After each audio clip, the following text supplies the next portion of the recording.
Baik, kita ketemu lagi untuk melanjutkan pembahasan mengenai aplikasi Inventory Management System atau aplikasi pengelolaan persediaan secara sederhana dengan berbasis Microsoft Excel. Di minggu yang lalu kita sudah membahas pembuatan list ini atau data list untuk memasukkan data-data customer atau pelanggan dan juga purchase atau untuk pembelian ya. Ini rumus ininya belum ya, rumus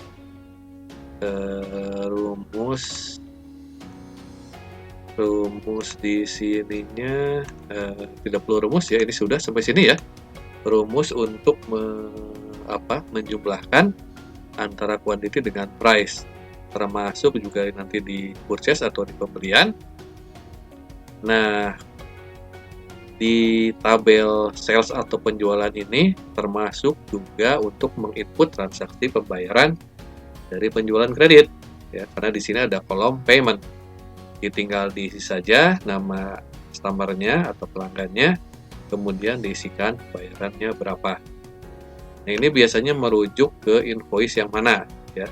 Jadi misalnya kalau PT Amelia ini ya, ini merujuk ke invoice 1224, maka juga di sini invoice-nya 1224.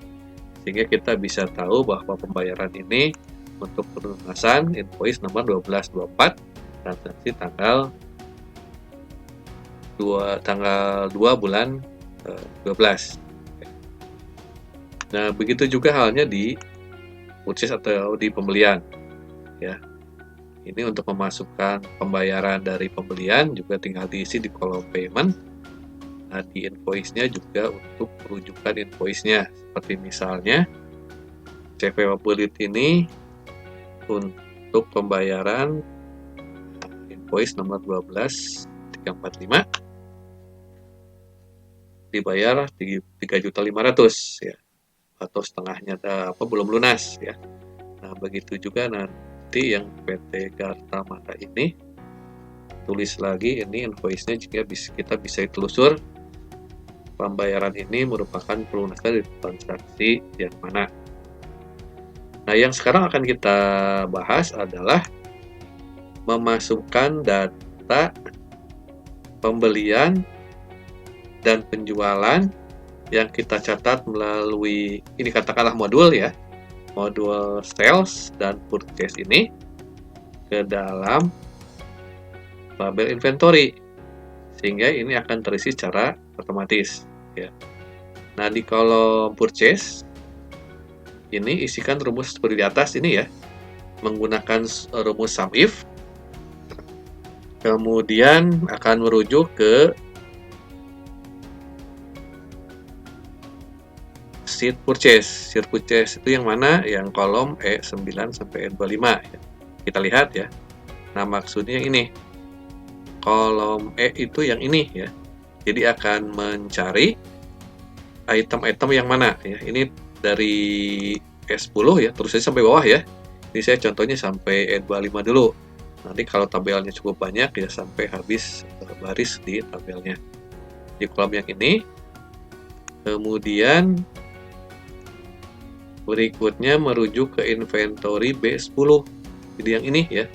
Jadi akan mencocokkan antara item yang ada di sheet purchase dengan item yang ada di sheet inventory atau tabel inventory. Nah, kemudian yang dijumlahkannya adalah di sheet purchase ini ya. Sheet purchase kolom F baris mulai 9 atau 10 harusnya ya. Oh, 9 sama ya. Dari 9 sampai 25. Kita lihat ya. Nah, di purchase mana? Nah, ini kuantitinya ya. Jadi akan mencari akun-akun yang ada di kolom purchasing dibandingkan dengan kolom inventory kemudian jumlahkan ya. Jadi kalau nanti ada A005 ini atau My Accounting P29 ini ada 3 transaksi, maka akan dijumlahkan totalnya berapa. Nah, ini kita lihat ya, rumusnya berfungsi apa tidak ya. Ini kalau yang Maya Premier versi 21-nya 10, kita lihat. Betul, 10 ya. Oke. Nah, ini kalau sudah tinggal dikopikan saja ya. Ini rumusnya saya ulangi ya, menggunakan sum if. Purchase ini adalah item yang ada di sheet purchase dibandingkan dengan item yang ada di sheet inventory ini ya. Kemudian nanti transaksi yang ada di purchase, kuantitinya itu akan dijumlahkan sehingga di sini akan muncul totalnya berapa ya. Nah, kemudian kalau sudah tinggal dikopikan saja ke baris-baris berikutnya. Terus sampai bawah saja lah ya. Nah, kemudian untuk kolom sel itu sama ya. Gunakan rumus sum if ini, cuma bedanya ya, di sales ini akan merujuk ke kolom atau ke sheet cell sesuai dengan maksud kita ya, karena ini akan menjumlahkan transaksi yang ada di sheet cell atau di tabel penjualan. Maka rumusnya sum if ke sales ya, kita lihat sama ya, description-nya kopikan sampai ke bawah. Nah, jangan lupa ya, ini di default, bukan default apa, diabsolutkan ya. Kenapa ini diabsolutkan? Ini agar tidak berubah ketika kita mengcopy ke baris bawahnya ya, karena kalau tidak absolut maka nanti penjumlahannya menjadi ngaco ya, karena barisnya turun. Jadi biar tidak berubah, kita absolutkan. Ini yang ada tanda dolarnya. Oke, kita lanjutkan ya. Kalau sale tadi ke sale, bandingkan sama ke item description yang ada di tabel inventory ini. Kemudian nanti yang dijumlahkan ke sales lagi. Nah, di kolom quantity ini jumlahkan ke bawah ya. Sehingga nanti didapat hasilnya 3 ya. Kalau sudah, tinggal kita kopikan saja. Nah, di tabel bukan tabel, di apa ini, di kolom closing ini rumusnya opening ya, atau saldo awal ditambah dengan purchase atau pembelian dikurangi dengan sales, maka didapat saldo akhirnya ya, saldo awal ditambah pembelian kurangi dengan penjualan. Nah, kalau sudah tinggal dikopikan saja terus sampai bawah ya. Nah, ini untuk pembuatan sheet inventory atau tabel inventory summary, ikhtisar summary. Jadi yang ada di sini adalah semacam laporan persediaan secara kuantitas. Oke, kita lanjutkan ke pembuatan atau pengisian sheet customer ya. Nah, kalau di sheet customer ini, kalau yang sudah dibuat ya, sini sudah terisi nama customer dan opening balance-nya. Sedangkan data sales ini atau penjualan ini, kita akan mengambil data dari sheet sales ini ya. Rumusnya perhatikan ya, sama masih menggunakan rumus sum if.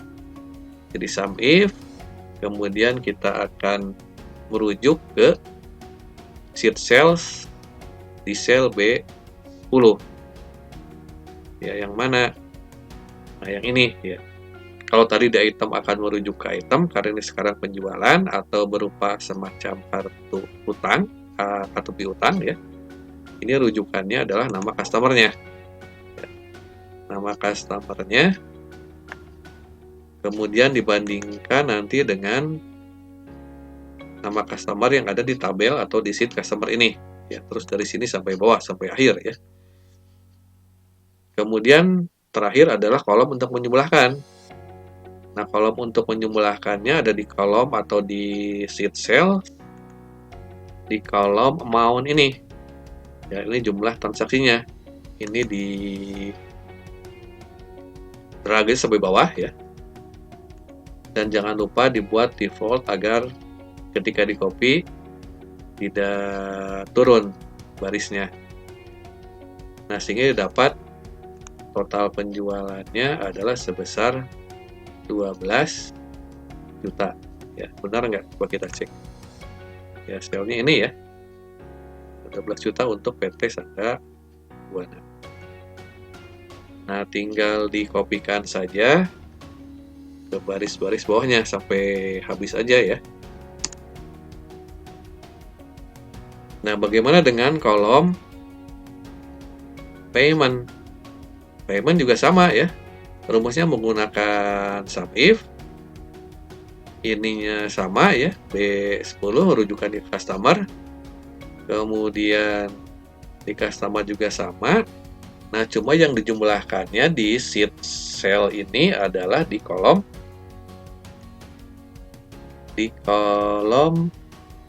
ini payment ya. Ini salah ya. Ini yang ini ya. Jadi jangan lihat yang ini. Jangan lihat kolom yang atas, tapi ini rubah ya. Dari H ini ganti menjadi I. Itu yang mana? Nah, untuk membuat penjumlahan dari kolom ini ya, berarti sorot ini dari atas sampai ke bawah ya.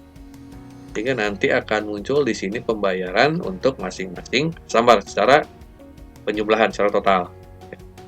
Nah, kalau sudah tinggal dikopikan saja ya. Nah, sedangkan di ending balance-nya ini seperti tadi di inventory, rumusnya adalah opening balance ditambah sales dikurangi dengan jualan. Sudah tinggal kopikan saja ya. Maka saldo akhir untuk tiap-tiap customer adalah seperti yang ada di kolom ending balance ini. Oke, jelas ya. Nah, kalau sudah lanjutkan ke supplier ya. Nah, supplier ini caranya sama seperti kita membuat rumus untuk sales dan payment ini. Cuma bedanya untuk di sheet supplier ini purchase akan mengambil data dari purchase ini ya, di kolom B-nya. Kemudian nanti masukkan ke supplier yang ada di kolom purchase ini, dan terakhir menjumlahkan kolom amount ini. Jadi sama rumusnya menggunakan SUMIF seperti yang ada di customer. Begitu juga dengan paymentnya, sama, hanya rujukannya ke sheet purchase. Begitu juga ending balance merupakan rumus dari opening balance ditambah purchase dikurangi pembelian. Cukup jelas ya, silahkan untuk supplier ini dicoba sendiri. Nah, sebagai finalisasi aplikasi ini di awal atau di sheet cover ini ada apa ini, kotak-kotak seperti ini ya. Ini fungsinya sebagai tombol ya untuk merujuk ke tiap sheet sesuai dengan yang ada di tombol ini ya. Misalnya untuk purchase ini ya,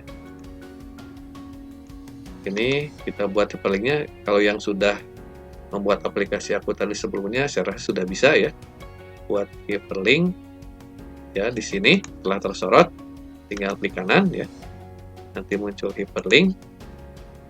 Kemudian nanti di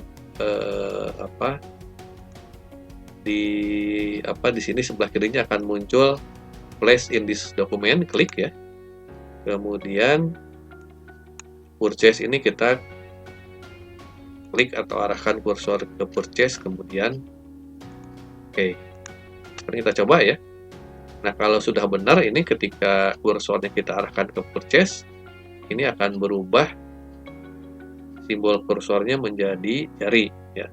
Kalau diklik, nah, akan merujuk ke purchasing sama 7 ya. Nah, kita coba lagi untuk yang customer ya. Satu lagi ya.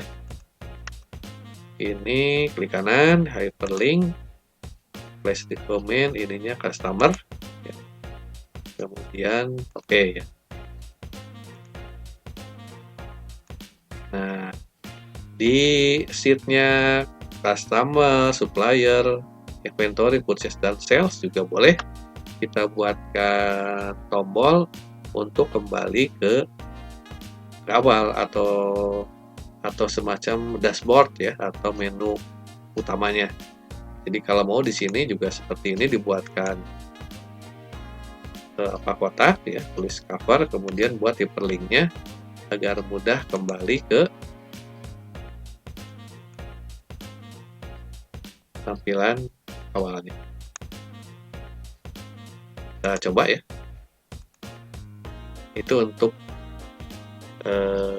untuk berpindah dari satu sheet ke sheet lain. Saya rasa cukup jelas ya, mudah-mudahan bisa dipahami dan bisa dipraktekkan.